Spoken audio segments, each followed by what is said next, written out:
નમસ્કાર, પાટનગર નેટવર્ક ન્યૂઝમાં આપનું સ્વાગત છે. હું છું દિવ્યા, આપની સાથે નજર કરીશું નેટવર્ક ગુજરાત ન્યૂઝ પર.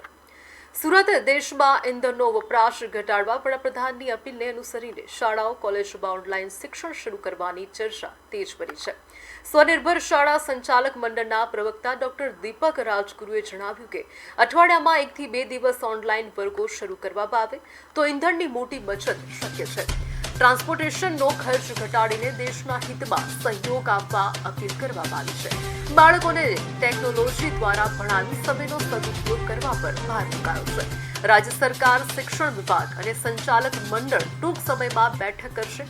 સરકારી અને ગ્રામીણ શાળાઓમાં વાહનોનો ઓછો ઉપયોગ હોવાથી સ્થિતિ અલગ છે.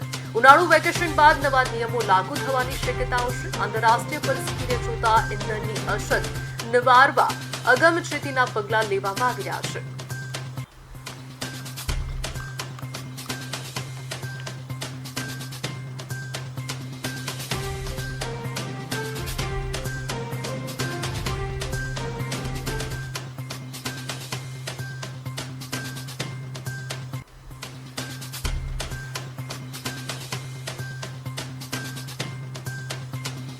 મળવા જોઈએ. આ બાબતે અમે સરકારશ્રી સાથે, આચાર્ય મંડળો સાથે, શિક્ષક સંઘ સાથે અને વાલી મંડળ સાથે ચર્ચા વિચારણા કરીને આગામી દિવસોમાં જ્યારે ઉનાળુ વેકેશન ખુલશે ત્યારે કઈ રીતે આ બાબતે પગલાં લઈ શકાય અને તેના સારા ઉપાય શું હોઈ શકે તે બાબતે આપણે વિચાર કરવો જોઈએ.